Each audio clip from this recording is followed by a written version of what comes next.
Chef,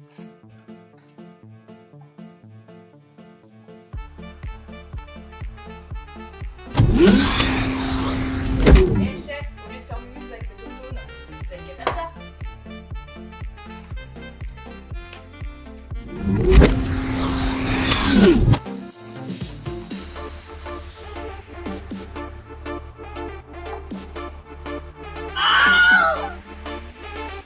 Eh, c'est moi.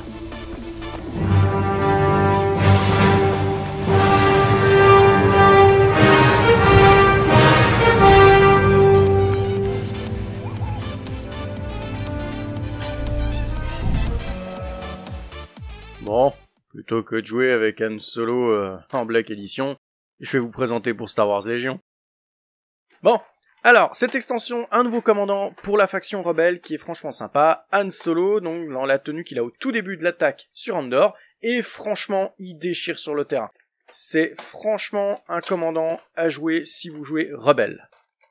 À l'intérieur, vous trouverez, donc comme d'habitude, les notices, ici en double, alors pour la simple et bonne raison que vous l'avez en français et en anglais.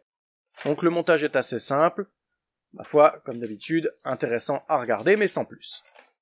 Dans la boîte, vous trouverez aussi donc l'habituelle pochette où vous avez la plaquette avec les jetons et les cartes. Alors, la plaquette à jetons, on n'en a pas plus que d'habitude, juste ce qu'il faut, mais tout ce qu'il faut, de quoi gérer tous ses points de vie, de quoi gérer donc tout ce qui est moral, de quoi gérer donc les actions supplémentaires, quelques visées et ce qui va attendre, et son pion de commandement donc, que vous pourrez remettre dans votre pioche. Au niveau des cartes, c'est pareil, vous les aurez en anglais et en français. Donc vous aurez 3 cartes options, ce que je trouve un petit peu pas grand chose quoi. Ah, une en anglaise. Ensuite, il y a pas mal de cartes puisque vous avez ces cartes de commandement, français-anglais bien sûr, ainsi que sa carte de profil, français-anglais aussi bien sûr.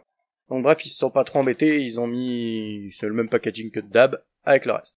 Pour ce qui est de la figurine, la pose est plutôt sympa. On reconnaît Han Solo au niveau de son style pour tirer. Il porte le manteau donc il a au tout début de la bataille d'Andor. Donc c'est pas le truc le plus représentatif, mais c'est sympa, ça fait une belle figurine quand même. Il y aura un petit peu de travail dessus quand même, niveau modélisme.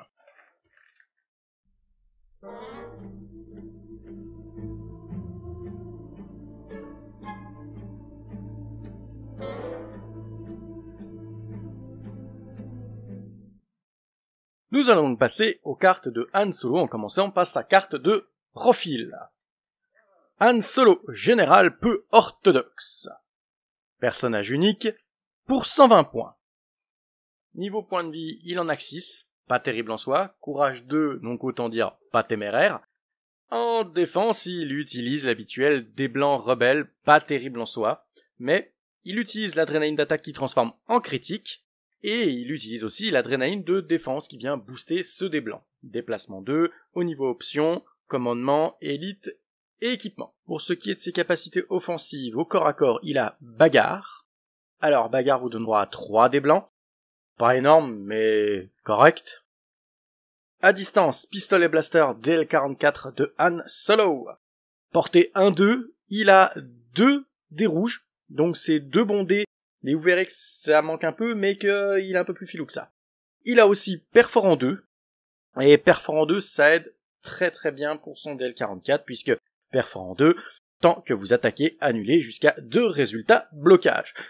2 dés, mais quasiment sûr de rentrer. Passons aux mots-clés de personnage. Profil bas. Tant que vous défendez, si vous bénéficiez d'un couvert léger, améliorez votre couvert de 1. Alors ça, c'est vraiment bien, parce que à partir du moment où vous cacherez derrière n'importe quoi, vous aurez forcément un couvert lourd grâce à ça. Excellent. Suivant. Pistolero. Après que vous ayez effectué une action attaquée à distance, vous pouvez effectuer une attaque à distance supplémentaire contre une unité différente. Alors ça, c'est terrible. Ça veut dire que vous allez attaquer une unité avec les 2 dés rouges du blaster, puis vous en attaquez une deuxième avec 2 autres dés rouges, ce qui vous en fait 4. Et oui, finalement, le blaster, il est vraiment puissant à Star Wars Légion. Han Solo a vraiment une capacité offensive intéressante. Tireur d'élite 1. Tant que vous effectuez une attaque à distance, réduisez de 1 le couvert du défenseur. Alors ça, c'est super. On voit que Solo se cache très bien, mais en plus il vise tellement bien que les autres peuvent pas trop bien se cacher. Excellent. Et pour finir, coup de chance 3. Tant que vous défendez, vous pouvez relancer jusqu'à 3 dés de défense. Alors, il avait un dé blanc pour se défendre. Il avait l'adrénaline de défense. Et il a coup de chance 3. Autant dire que même s'il a que 6 points de vie et un dé blanc de défense, il va avoir la peau dure sur le terrain. Il va pas être si facile que ça à toucher, en plus d'avoir profil bas. Donc franchement, à jouer comme un filou, mais il est bien représenté, je trouve. Passons maintenant aux cartes options de solo. Stimulant d'urgence, pour 8 points, emplacement équipement. Alors c'est une carte qui se bascule quand on l'utilise, il faudra effectuer une récupération pour la réutiliser. Lors d'une attaque, quand vous devriez subir les blessures, prévenez jusqu'à 2 blessures et placez un nombre égal de pions blessures sur cette carte, à la place. Si vous le faites, à la fin de votre prochaine activation, défaussez chaque pion qui se trouve sur cette carte et subissez un nombre de blessures égal au nombre de pions défaussés. Donc cette carte est franchement bien. Elle s'active n'importe quand vous vous faites blesser. Là, vous pouvez donc encaisser jusqu'à 2 blessures qui seront entre guillemets à retardement, puisqu'elles ne seront effectives que à la fin de la prochaine activation. C'est ça qui est important. Si vous avez déjà utilisé votre unité, ce sera le tour d'après, et ça vous permettra d'utiliser le cas échéant toutes les armes donc de votre équipe. Ma foi, si vous devriez perdre 2 soldats, ils tireront quand même avant de mourir.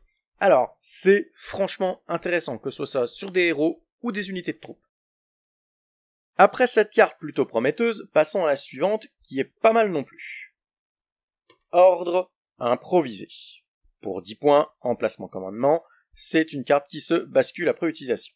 Après qu'un pion ordre a été pioché dans une réserve d'ordre alliée, piochez un second pion ordre dans cette réserve d'ordre. Choisissez-en un à utiliser et remélangez l'autre dans sa réserve d'ordre. Si vous le faites, redressez cette carte pendant la phase finale. Alors c'est pas mal, c'est que dès que vous allez devoir piocher un pion d'ordre, si celui-ci vous plaît pas, vous utilisez cette carte, vous pouvez en piocher un deuxième et vous donner plus de flexibilité dans vos choix. Et en plus, si vous le faites, elle se redresse pendant la phase finale. Ben, je sais pas ce qu'il vous faut de plus, mais c'est un petit coup de pouce, certes, un petit peu dû au hasard, mais qui sera vraiment intéressant pour la stratégie. La dernière, évitement et couvert, pour 10 points, emplacement élite. Tant que vous défendez contre une attaque à distance lors de l'étape appliquer les esquives et couverts, vous pouvez gagner un pion suppression. Bon, à première vue, c'est pas le top. Gagner un suppression, oui, mais ça vous donne un couvert de 1. Eh oui, vous gagnez un couvert de 1, donc vous claquez un pion suppression. Faut pas le faire si l'unité a trop de pions suppression dans les dents, mais ça vous donne un couvert de 1 qui vous permettra d'encaisser plus facilement. Bref, c'est fourbe, j'allais dire ça comme ça, mais c'est franchement intéressant. Pour moi, c'est à savoir jouer, mais ça peut franchement vous aider pour augmenter un couvert de 1 à 2 ou avoir un petit couvert de 1 en cas de besoin. Franchement, c'est pas à négliger au niveau des options. Passons maintenant aux cartes de commandement. Vous en aurez 3 supplémentaires pour le deck rebelle. La première, désolé pour le désordre, pour puce 0. Han Solo uniquement. Quand vous constituez votre main de commandement, traitez cette carte comme si elle avait un point lumineux. Quand Han Solo reçoit un ordre, il gagne un pion visé et un pion esquive. Donc comment dire que cette carte elle est géniale. Puce 0 veut dire que vous jouerez avant les cartes 1, donc quasiment avant toutes les cartes, à moins que votre adversaire en ait un aussi. Et un pion visé et un pion esquive gratos pour lui, c'est vraiment terrible pour Han Solo. Celle-là, je vous la recommande. La carte suivante, pour 2 puces, diversion téméraire. Han Solo est une unité de soldats. Quand une unité ennemie effectue une attaque, elle doit attaquer une unité de soldats dotée d'un pion ordre face visible, si possible. Alors, c'est roublard. Ça signifie que vous pouvez limiter le champ d'action de l'adversaire pendant un temps, puisqu'il serait obligé de tirer sur une unité que vous avez donc donné un ordre, mais que vous n'avez pas encore joué. Donc par exemple, obligé à tirer sur une unité de soldats dont il n'en a rien à cirer stratégiquement parlant. Ça peut être fin à jouer. Passons donc à la dernière carte, qui est changement de plan avec 3 puces, Han Solo et 2 unités. Et c'est pas des moindres, puisqu'elle est vraiment intéressante. Quand cette carte est révélée, vous pouvez la défausser pour envoyer une carte de commandement d'un adversaire dans sa main. Si vous le faites, retournez à l'étape sélectionner une carte de commandement. Cet adversaire ne peut pas choisir la carte de commandement qui vient de reprendre en main. Alors, vous perdez cette carte-là. Mais, vous retardez au moins pour un tour, ma foi, l'attaque qu'aurait pu donner, enfin les bonus qu'aurait pu donner la carte de commandement adverse. Super intéressant, par exemple en début de partie, contre Virce ou Boba Fett, qui ont des attaques à longue portée, plutôt puissantes, qui seront plus dures à reloger plus tard dans la partie. Donc c'est une carte à pas sous-estimer, sacrifiable entre guillemets, mais tout de même intéressante, puisqu'elle vous permet d'activer Han Solo et 2 unités. Donc vous n'y perdez rien, entre guillemets, ne pas utiliser sa fonction première. Dans la globalité, Han Solo, franchement, il déchire sur le terrain. C'est franchement un personnage ultra intéressant pour l'Alliance Rebelle. A priori, plus tard, vous pourrez le combiner avec Chewbacca, ce qui promet des gros problèmes pour l'Empire. Ma foi, à la prochaine sur le Blocos d'Andor. Si vous souhaitez soutenir la chaîne du Blocos d'Andor, vous pouvez aller sur la boutique Spreadshirt et acheter des t-shirts personnalisés en rapport au jeu.